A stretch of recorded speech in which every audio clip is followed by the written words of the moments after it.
Doctor NTR యూనివర్సిటీకి సంబంధించి BPT, BSc, MLT, paramedical ఈ కోర్సెస్ సంబంధించి ఎవరైతే సెకండ్ ఫేజ్ కోసం వెయిట్ చేస్తారో మెయిన్‌గా ఈ లిస్ట్ ఒక వరం లాంటిదన్నమాట. మెయిన్‌గా ఈ లిస్ట్ ఏంటంటే అదే మనకి phase 1 not reported list.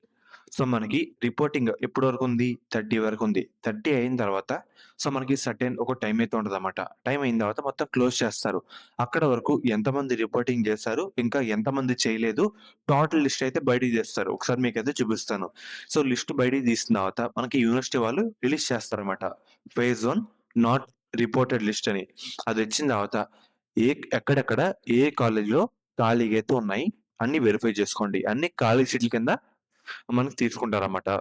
So, దాన్ని బట్టి మీరు కొంచెం వెబ్ ఆప్షన్ పెడితే దాని దరిదాపుల్లో మనకి సీట్ వచ్చే అవకాశాలు చాలా అంటే చాలా ఎక్కువగా అయితే ఉంటాయన్నమాట. అర్థమవుతుంది గదా! సో, ఫస్ట్ వేవ్‌లో కొన్ని తప్పులు చేశారు మీరు.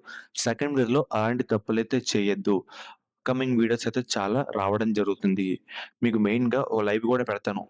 వచ్చే డేస్‌లో ఒక లైవ్ గూడా పెడతాను. సో, మీకు దాన్ని బట్టి ఎటువంటి తప్పులు చేయకూడదు అనే విషయాలు మొత్తం మీకైతే డీటెయిల్‌గా తెలుస్తాయన్నమాట. మెయిన్‌గా ఫస్ట్ వేవ్‌లో చేసిన తప్పు సెకండ్ వేవ్‌లో అయితే రిపీట్ అయితే చేయకండి. నచ్చిన కాలేజ్ అయితే పెట్టండి.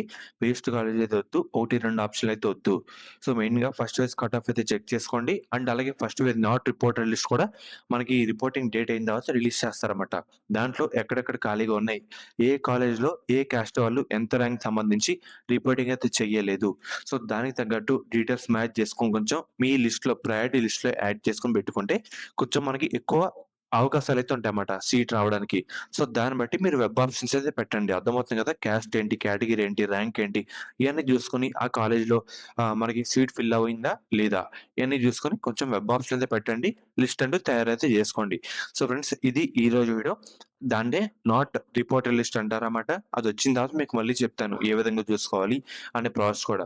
సో, ఫ్రెండ్స్ ప్రెజెంట్ అప్డేట్ ఇదైతే ఈ లిస్ట్ కూడా ఉందని గుర్తుపెట్టుకోండి. ఫేజ్ 1 నాట్ రిపోర్ట్ లిస్ట్ కూడా మనకైతే రిలీజ్ చేస్తారన్నమాట. దాన్నే ఫేజ్ 1 నాట్ రిపోర్టెడ్ లిస్ట్ అంటారు. మన ముఖ్యంగా శాస్త్ర కాలేజ్ అన్నమాట. ఈ కాలేజ్ కూడా మనకి నెల్లూరులో అయితే ఉంది.